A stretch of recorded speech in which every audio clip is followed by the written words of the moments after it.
Good morning, everybody, and happy Lag BaOmer. So we don't have a shir today, but we do have a shir at the end. There's no Amud Yom in Bava Metzia because I just came back from Chutz La'aretz and I'm not there yet. But we decided,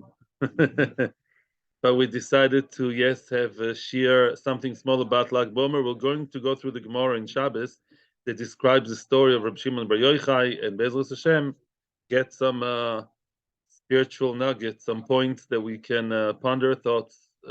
We can share thoughts about the story of Bar Yochai. So let's go. This year is Lahatzlocha Rabba Shel Chen Bas Yardena, and the Hatzlocha of her husband, Yosef Gavriel ben Marta. Hashem should give them Yeshua, and Lerefuas Aviva Bas Dvoira Lea Bas Tomo Bashar ben Nechama Norman Crow. So the Gemara in Shabbos Lamed Gimel Amud Beis, you can have a look inside. We don't have share screen now, but you can have a look. Lamed Gimel Amud Beis is very easy to remember where the story of Reb Shimon Bar Yochai is. It's Lag. You can't go wrong on that. And that Lag Amud Beis. Yeah, here, Rabbi Yehuda, Rabbi Yossi, Rabbi Shimon. Yeah, it's over here in that line, from the wide lines around here. So Rabbi Yehuda, in the times of the Romans, he had the zchus to always be the first one to speak. In other words, whenever there's a public event, a public gathering, and the Romans then controlled Eretz Yisrael, then Rabbi Yehuda ben Gerim would be the one to always start the meeting, to have the opening words or voice his opinion before other people did. Why is that? That's how the Gemara starts the story. Why do Rabbi Yehuda have that, privilege? So the Gemara says, why is that? Because once upon a time, they were sitting together. Rabbi Yehuda, Rabbi Yossi, Rabbi Shimon, the three Tanoim, three Heilige Tanoim, Rabbi Yehuda, Rabbi Yossi, and Rabbi Shimon ben Yochai, the Yosef Yehuda ben Gerim Gabayu. A fourth person called Yehuda ben Gerim was sitting with them. There's a machlokes if he's called Yehuda ben Gerim, it was just a regular guy, and both his parents were Gerim, his father and mother were Gerim, and they were Roman Gerim, they say. And some say it was Rabbi Yehuda ben Gerim. The Tosfos brings down from another place that it was a very important person. That's a point that we have to remember for later on. What was the spiritual level of Yehuda ben Gerim? Was he a regular guy, or was he also a Choshev Rav? And he was sitting together with them. He was like listening into their conversation. Posach Rabbi Yehuda ve'Omar. Rabbi Yehuda was the first one to speak, and he said, "Kama noi ma'asem shel umazu." How beautiful are the deeds of this nation. Look, the Romans, what they do is fabulous. They do such good things. Tiknu shvokim, they established nice shvokim, marketplaces, commerce, Tiknu gshorim, they built bridges. Tiknu machatzois, they established bathhouses. So look, the Romans have very impressive technological advancement. They really are doing very well. Rabbi Yossi kept quiet. And Nano, Rabbi Shimon Bar Yochai did not keep quiet. He found what Rabbi Yehuda said, he found to be very disturbing, and he said, no. Ve'Omar, he said, no. Everything they did for their own benefit. They did it for themselves. They only have their own, they have themselves in it. They're not doing it for us at all. Tiknu shvokin loshi ben zoinus. It starts very strong. And it says they established marketplaces just to have harlots sitting there. That's all. Pritzes, mechatzois laden benes atzman. They had the bathhouses so they themselves can just, have their own for their own pleasure. Gishorim little men meches. You talk about the bridges. That was just in order to take taxes, to tax us when we go there with our taxi. So that was the argument. And of course, we have to understand what was the argument, what's the depth, what's behind the argument between Rabbi Yehuda and Rabbi Shimon Bar Yochai. Why? What's behind each hashkafic approach to Rome? This is something we're going to talk about soon. Be'ezras Hashem. What happened next? Something very sad. Yehuda ben Gerim was, according to some Meforshim, Yehuda ben Gerim, since both parents were Gerim and they were Romans, so although he was an important person, it says that if you talk to a ger, do not insult goyim in front of him. In other words, yeah, let's say you have a goy from England, so don't talk against, English goyim in front of an English goy, because he still feels connected emotionally to his other life, to his other heritage. And that's what happened there. In other words, nobody, meant to hurt his feelings, but he did feel a bit funny about it. Now, he did not snitch. He wasn't that bad. He didn't snitch on purpose. He didn't tell them to the government. And the Roman government was very totalitarian. Yeah, people think they were so democratic. It's true that they had a voting system, but they were not democratic at all. The Romans were very, when it came to the Jews, for sure, they're very oppressive towards other nations, such as the Jews. They're the only Malchus that deserved the title Malchus Arashah. They were called the Wicked Kingdom. The Wicked Kingdom was only Rome.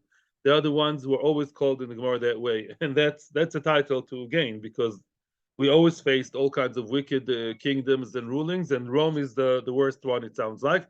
So Yehuda ben Gerim, what did he do? He just told it over, not to the government. He said it to his parents or to his friends or Talmidim even, some people say. In other words, he just, spoke, and, word of mouth, rumors run on and on until Nishmu Divrem LaMalchus.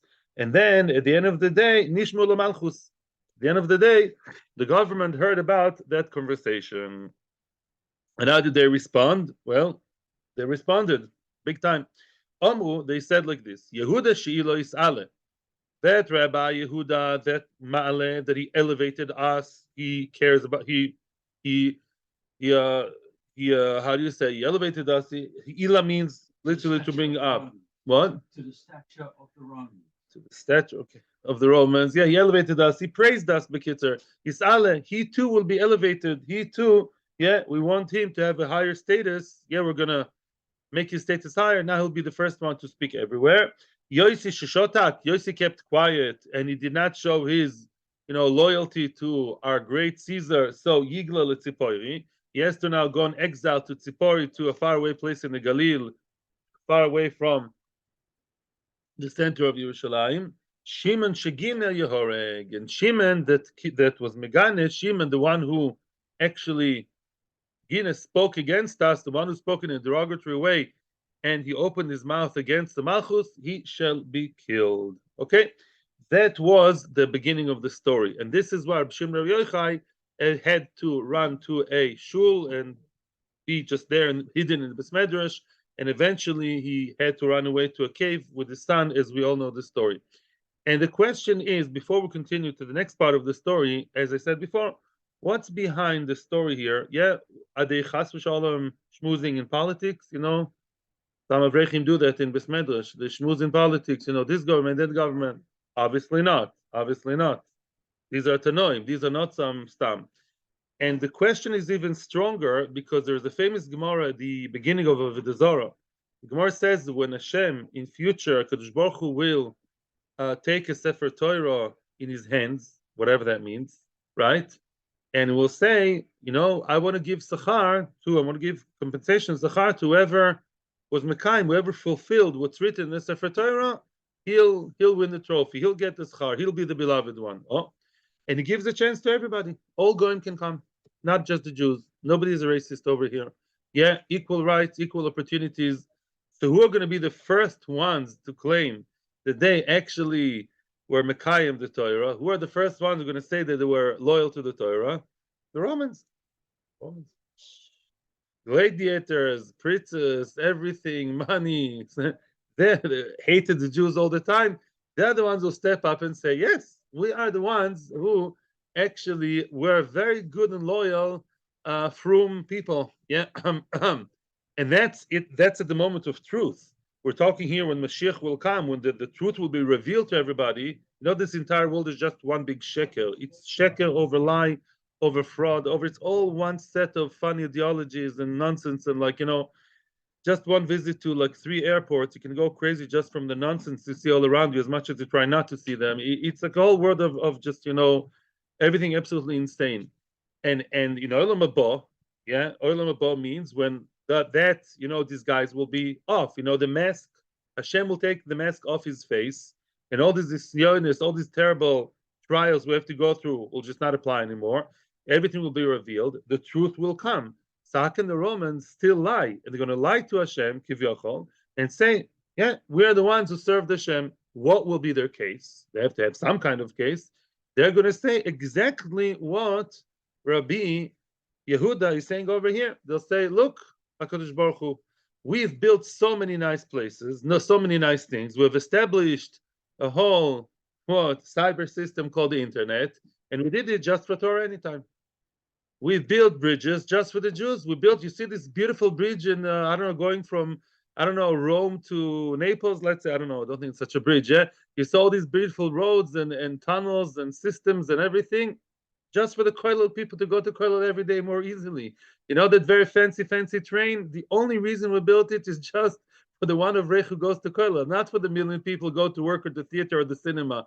Just for him, that's why we built it. Okay. So Kadosh Baruch Hu will, cough politely and say kivyochol and say, "I'm sorry, no, you did it for yourselves." Kadosh Baruch Hu will take whose side? Reb Shimon Bar Yochai. Kadosh Baruch Hu will say, "No, guys, you did it for yourselves. I'm sorry, like no case dismissed, and you're not gonna get the." There is a hemshech later. Hashem will give them a second chance with sukkah. That's not the issue right now, but at the end of the day, that claim in the case that they're not going to win their case because really they did it just for themselves. And again, the question is even stronger. That's a famous question of the Briskerov. He asks the question: how can the goyim lie like that? How can the goyim lie to Hashem in Olam Haba, Losid Lavoi, and say that they did everything just for us? It's a blatant lie. You can't lie to Hashem. Whatever that means that they talk to Hashem, I don't know what that means. Maybe they're angel, I don't know. But if you talk to Hashem, you can't lie to Hashem. You can lie to everybody almost, yeah. You can't lie to yourself. Yourself, people try, and to Hashem. So what were they thinking? And why did Hashem tell them? The way also Hashem speaks to them is very strong. He says, "You fools, you foolish people, you did it for yourselves." Why doesn't Hashem, "You liars"? He should have said, "You liars," not "You fools." So there's a famous answer by the Briskerov. The Briskerov answers as follows: that the Rambam tells us that everything that happens in the world, and everything that's being built in the world, and everything that's established in the world, and every new invention is for the Jewish people. Not because we are better, we are potentially better than the Goyim, depends what we do. Because we are the ones serving Hashem, and we are the ones who are supposed to fulfill Torah and mitzvahs and get close to Hashem, so really, somehow everything that happens in the world, every new train station in Japan is somehow, somewhat, we don't always know how, is somehow for the Jewish people. One very, very famous example, which they say is the Trans-Siberian Railway.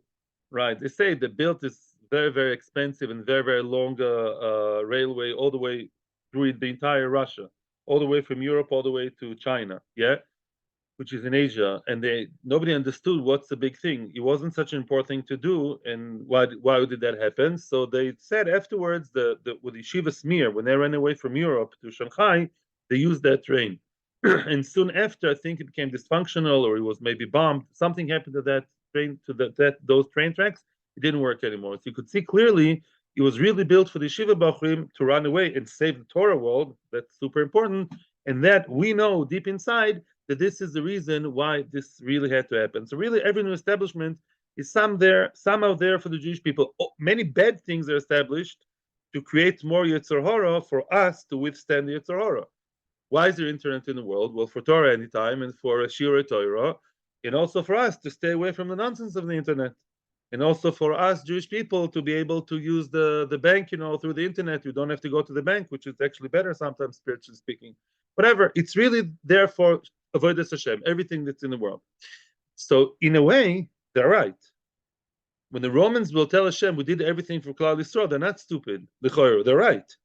They're right. Because they will say, no, look, now we all know the truth. Now let's be friends again.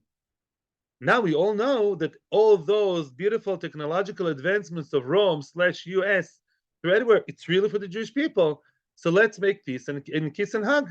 Because really, without us knowing, we did it for the Jewish people. No. So can't you give us the prize, the trophy? Now that's a havamina. That's a serious thought. Comes the Kadosh Baruch Hu, he says, you're not liars, you have a point. But shoitim sheba'olam, you guys are fools. I'm using the fool's word, not the other word. Why? Because that was not your kavanah. It's not what you meant, so it's not going to help you.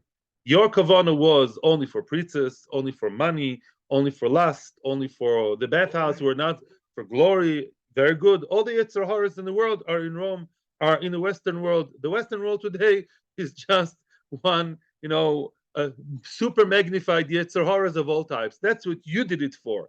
The fact that Jews somehow, got benefit from the on the side, that's a side benefit.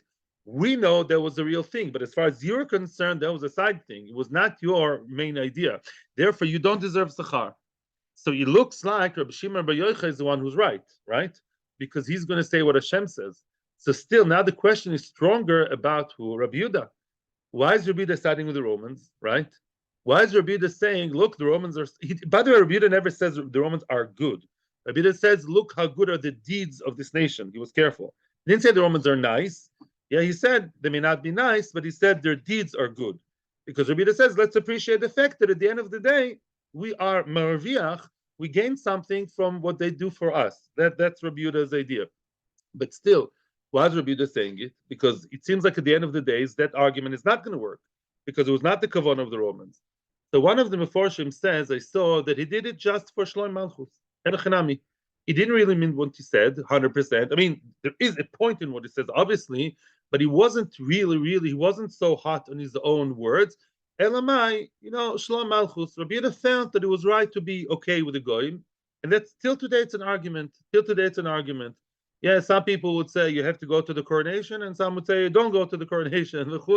Yeah, inauguration, all these questions. Many times there are Jews who feel you have to be more on the side of the king, at least outwardly, and there are Jews who would say, as long as it's not real sakana and real, we're staying apart. Yeah, and both attitudes are right. The question is to what point. But there's a deeper point here. Yeah, 1 second. Speaking. Fine. Another idea, which I don't remember where I saw, but it's a very nice, shticky idea, but it's interesting. We know that there's a machlokes between Rabbi Yehuda and Rabbi Shimon in Shabbos. There are actually 4 major machlokes in between Rabbi Yehuda and Rabbi Shimon in Hilchos Shabbos, all over Masechet Shabbos. One of the machlokes between Rabbi Yehuda and Rabbi Shimon in Shabbos is about Dover She'eino Miskaven. What's Dover She'eino Miskaven?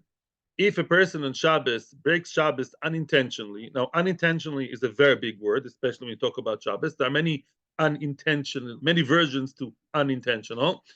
One case of which is Dover She'eino Miskaven is the person acts and he acts one way. Yeah, he's doing some kind of action. He walks down the street. Let's say he's walking allowed in Shabbos. I think so. I hope so. Nothing in his pockets. There's the Mehuda Dikeruv. He just walks down the street to stroll with his wife and children. All very nice. Now there's a bunch of ants walking on the sidewalk, right? And as he's walking, he may or may not kill an ant. Are you allowed to kill an ant on Shabbos? No. Is his intention to kill the ants? No. He doesn't care either way. He's not an animal lover, but he's not anti either. He doesn't mind whether the ants will live or die. Yeah. He's not anti-ants. Very good. That's a good one from the peanut gallery there. He's not anti-anybody, not anti-ants, but he's not...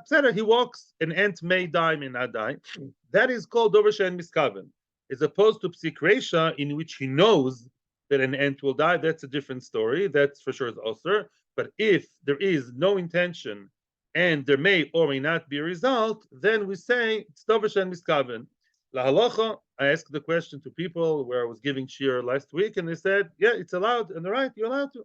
Somebody brushes his hair. I don't have hair, so I can't really show. You brush your hair with your fingers. You run your fingers through your hair. You may or may not disconnect some hair. That's allowed. I'm not trying to disconnect my hair, to pull off my hair. Don't have that much either, yeah.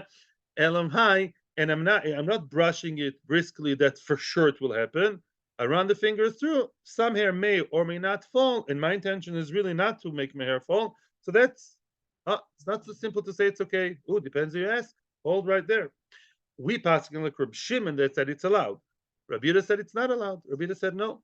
Rabbi Yehuda says that what? Rabbi Yehuda says I don't care about your kavanah. The same Rabbi Yehuda. It's the same Rabbi Yehuda. No Rabbi Yehuda ben Gerim. Rabbi Yehuda from the argument. It's the same Rabbi Yehuda.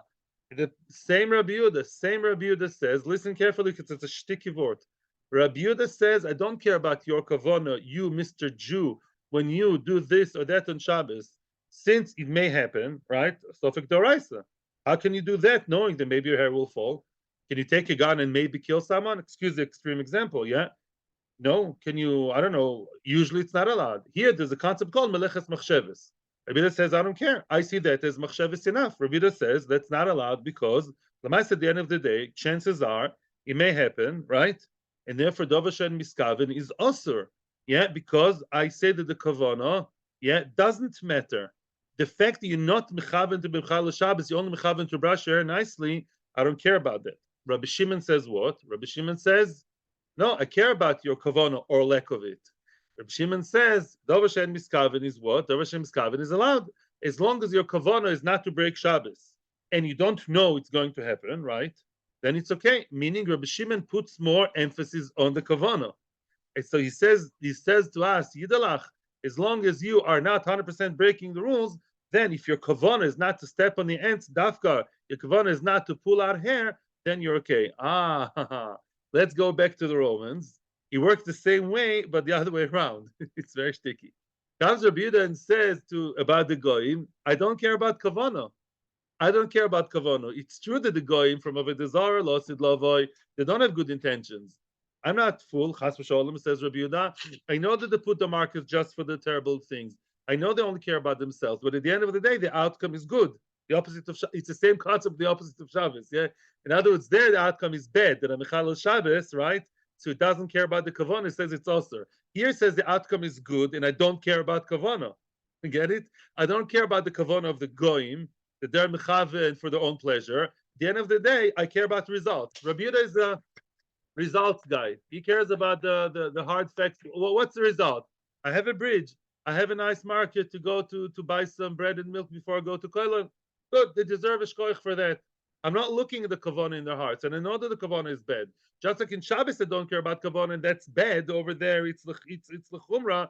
Here, it's lekula, because at the end of the day, I don't care about their kavana. That one second. The Sheikh Reb Shimon says, no, I do care. Just like in Shabbos, I makel with the Jews, and I say you have no kavana to be mechal Shabbos. You're okay. So here with the goyim, I also care about the kavana. It works. It's the same concept here. It works for the plus. Here it's a minus. I know that kavana here, both places, according to Reb Shimon, kavana makes a difference. Yeah. So on Shabbos they say, it's a good Jew. There's no kavana to mechal Shabbos. He goes like that. Maybe he'll drop air. Show him seder nishgen, not the end of the world. But the goyim, I care about kavana. Their kavana is clearly just for their own pleasure, glory, and all the yitzhar. I mean, Mela, I don't praise them. I don't know if it's a real pshat, it's an interesting idea, but the shkafa here is interesting. Rabbi Yehuda cares about the maisa at the end of the day, the end result, while Rabbi Shimon cares more about the kavana. So, of course, at the end of the day, Rabbi Shimon will be right. At the end of days, Kodesh Baruch Hu will examine the heart, of each and every human being, and then the goyim are going to fail. But in Olam Hazeh, maybe that's what you meant. In Olam Hazeh, that's the argument still. Rabbi Yehuda says, listen, in Olam Hazeh, in today's world, what do we care about? Results. I don't care about what the goyim think or want or desire. I care about the results, and for that I give them shkoyach. Well, Rabbi Shimon says, no, I'm looking at the internal, inside kavana, what's going inside out already now. Already in Olam Hazeh, I look at the Olam Haba vision, and I care about what they mean. And since they mean bad, I don't praise them at all. Although we get the benefit from them, I still go with the kavana, and I don't care about their results. I care about the intention. Let's continue the story of Reb Shimon Bar Yochai and his son Reb Lazar. What happened after the Roman government was after them, was chasing them, were persecuting them? So then they ran away to that shul, and in that shul, Havu Maisel Odviso, the wives would bring them Rifta V'Kuza Demaya. Every day the wives would bring them bread and water, and they would eat the bread, drink the water in a hidden besmedrash. Nobody knew where they were except for the wives. However, Kitakiv Gzerta, then the Gzer got worse, intensified. The government was tighter on them. Omer Libre, Sir Shimon told his son, Noshim Daiten Kala Alein. Women sometimes are easily convinced. It could be good, it could be bad. Women are very active, very kal, very easy on the trigger. They can act very quickly. They can talk. So Dilma Mitzarila or Megalilan, maybe the Romans will pressurize them too much, put pressure, and then we'll discover where we are. And therefore we should run away without telling them where we are. From here we learn halacha. The Magen Avraham says that even though the women, the wives of Reb Shimon and his son would probably be worried stiff, a person is allowed to save his own life, even though his family, that's left behind may be suffering. Why is it in this week's parsha? Very nice. They would have killed us, and Reb Shimon Bar Yochai knew probably that he is the future of the Jewish people, as he was. We have to hide away with all the pain of leaving our wives behind, not knowing where we are, because there is no other choice. Don't try it at home, but Chas v'Sholom shouldn't come to that situation, but that's a concept. Ozlu Tashu b'Me'arta, they went to the cave, and Israchish Nisa, all of a sudden there was a miracle, Iver Lucharuva, all of a sudden there was this, out of nowhere, grew very, very quickly, a carob tree or boxer tree, whatever you want to call it, depends where you come from. Haruv tree grew, and usually takes 70 years. It says 70 years to bear fruit, and it bore fruit right away. There's no issue of orla. There's no orla because they did not plant it. It was planted by itself by miracles. Miracle trees don't have orla. Orla doesn't apply to it. Beina Demaya, there was a spring of water. 70 years. That 70. I said 70. Shivim, 70. Yeah, I was born in the 70s. Yeah, I don't know what 70. Now they got undressed. This is interesting. They took off the clothes. They set up to the necks in the sand. We're going to understand soon why. The whole day they would learn and learn. All day long they would learn without listening to the news. I'm not sure. They said there was no Wi-Fi in the cave. That's most versions believe there's no Wi-Fi in the cave. No, I think. No reception of Wi-Fi, no phones, nothing. They only learn Torah all day long with their bodies absolutely non-existing, so to speak, buried. They buried their Gashmias, talking heads, just talking to each other in Divrei Torah. Can you imagine for 12 years being in such a spiritual level? We can't even begin to imagine such a thing. Now, umatzlu, when it came, beidan tzluye, when it came time to daven, lav shumichzu umatzlu, came time for davening. Then soon we're going to see about the davening. It's not so simple, but they would get dressed just for davening, get out of the sand, out of that grave, and they would daven wearing their clothes. And then they would take off the clothes and go back down to the in the hole. So the clothes don't fade away. The clothes don't wear and tear too much. They probably knew it's a long haul, and they knew if they're going to wear the clothes all the time, they're going to wear very quickly. So they minimize their dress time. So only during davening they'll have mechubadik clothes. Now that's very interesting because it says somewhere else in the Masechta before in Daf Yudalef, I think it says that somebody who Torotha Menusoy like Reb Shimon Bar Yochai, people of the level of Reb Shimon Bar Yochai don't have to daven. Me'ikar adin, people like that don't exist nowadays. But people who only learn Torah 24/7, or unless they're sleeping and eating, they just learn Torah, nothing else. They don't have to daven. That's what it says. The potter from Tefillah, and that's an interesting concept. And the question is, here it says that it did daven. So what's going on? Explains Tosfos. It's Krishma.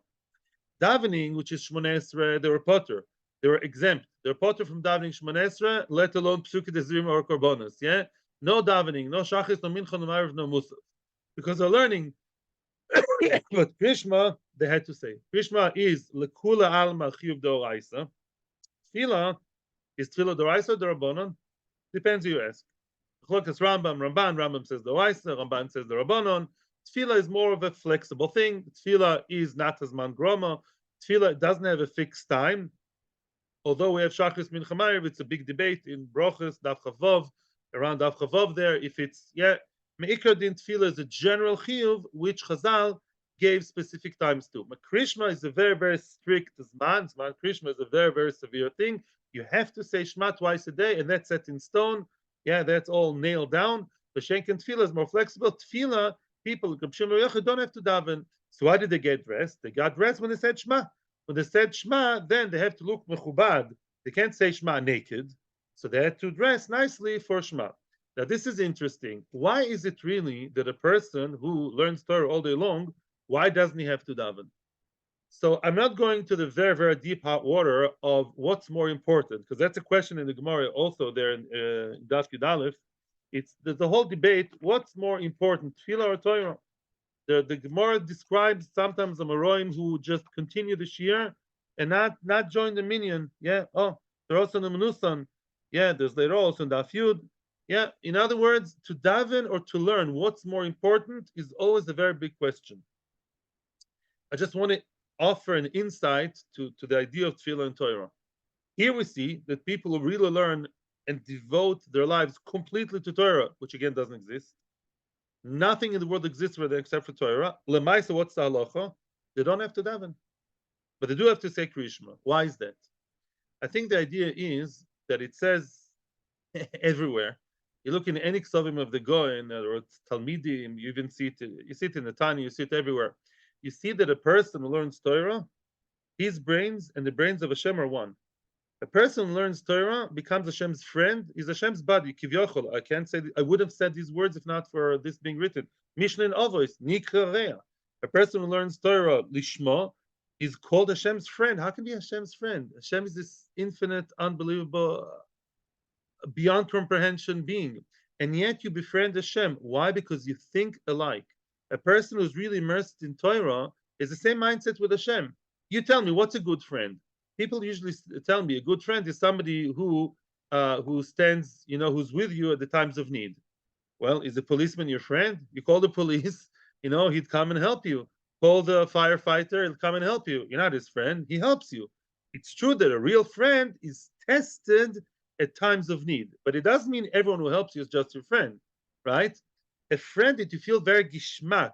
I have friends in Gibraltar, and I always like, seeing these people because some of them were very, very much the same mindset. We haven't seen each other for a year. Oh, I come back there and we talk the same talk and we walk the same walk. We think very much alike and we understand each other very, very quickly. No explanation needed. We understand each other very well. That's a Torah person in Hashem. A person who's immersed in Torah has Hashem's mindset. Imenu, such a person doesn't have to daven. Why do you have to daven? For many reasons. Yeah. But let me ask you a question. Let's say you go into a shop with a credit card, your own credit card, your own money, right? And you want to buy something.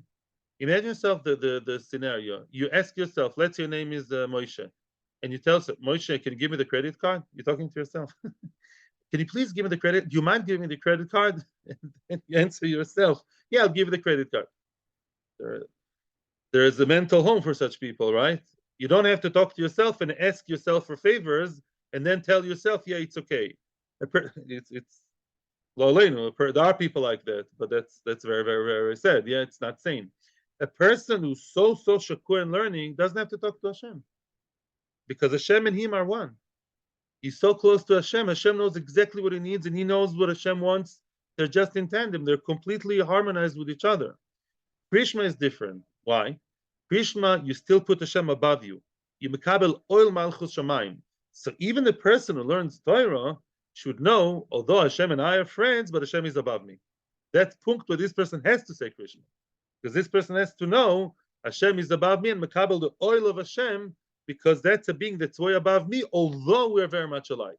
That's Krishma they have to say, but Tefillah don't have to say.